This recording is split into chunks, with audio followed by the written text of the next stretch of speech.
Hai guys, senang ko Johar, Segun Sita, jangan pernah vlog dan senang ko sagun daram. तो तेज तो बजा कना pasta गारकी और इन माने ओड़ा रे तहन समय तो चाबा कान तिया ओनाते तेज तो हॉस्टल चला कना तो आले नोडे माने सेता रिन दे लेनखान तबे नि हानते चला ठीक ठाक बासी ᱧᱟᱢᱟ बई दिसै दासे बड़ाय माने लई कपिन से बा इन ओकारिन पढ़ा ओना बई बड़ाया तो एन बई ले पे कना चला चला तक बुझा इन ठीक ओकाइन चला कना ओकारिन पढ़ा तो ठीक है ताहले मा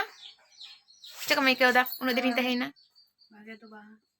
उन दिन तहेना माने भागे मेके दे तो चला कना माने भागे मेके दा हां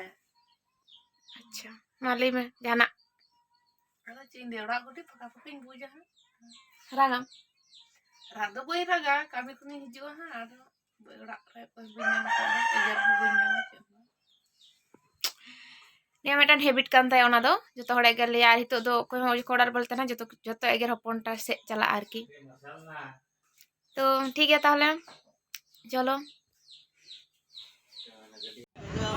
Kata pun penyelenggaraan itu tuh Khatara रे मिलना और चेक को लिया Khatara ओंडे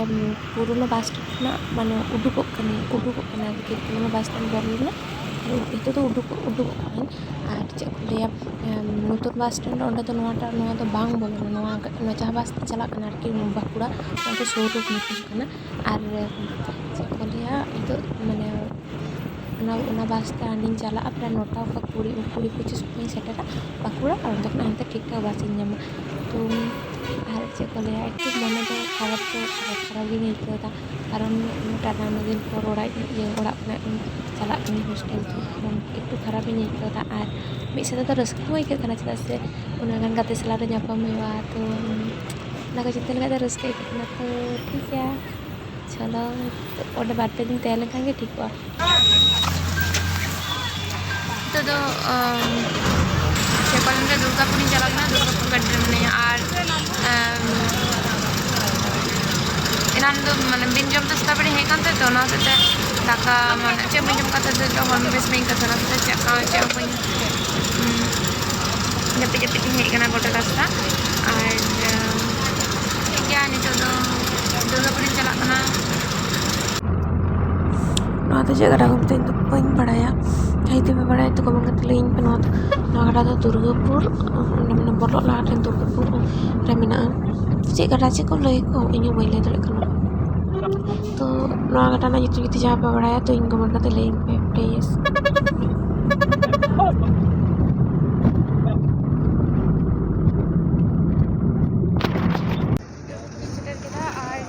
दुर्गापुर खुना अदो बोलपुर चला कना माने इन नोडे माने ताताड़ी दुर्गापुर लैया ताहले इन माने पिया गडरे ते जो तका न्या कारण आले ओंडे गोपालपुर खुना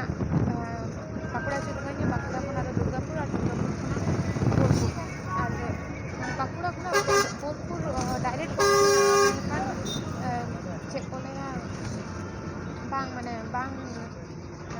अरे देरी हो गया उन्हें 11टा उनका 50 मिनट का लगा तो ना होते तो दुर्गापुर लहा है ना तो चला करने दुर्गापुर और बोलपुर उन्हें पढ़ा बोलपुर के कॉलेज पढ़ा तो दिया ताले तो मेन बोलपुर ओकारिन तहना और ओकाटा माचे उधर पे गोलपुर बाटी नहीं है ना चलो ताहले कौन तारीख देते हो बाबा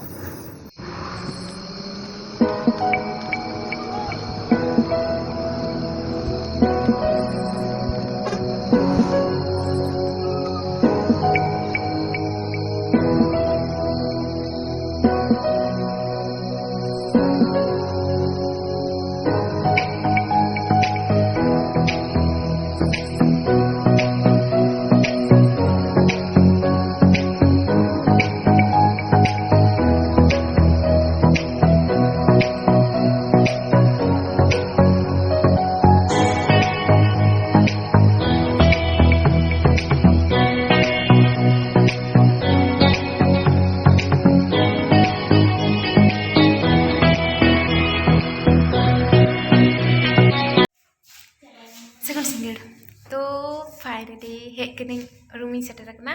और इना रेगी सेटर तो सेटर करते के कटी परिष्कार बड़ा कदी रूम को और ये चलाना चे को लिया कटी बाजार चलाना जिनिस को हाथ लगे तो कटी हिमसिम लगी थे ना जेहेतु दिन पर हे हुई ना तो हॉस्टल प्राय मी मास लगा और ठीक है गप्पा ना खान जुदी गप्पा पूरा हॉस्टल दिन तो पे तेहिं तो बई दो पे तेहिं तो निंदा हबी के नोंडे गिन चाबायदा और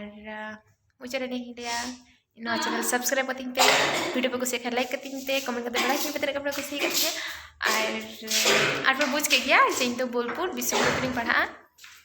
तो ठीक है ताले टाटा जोहार।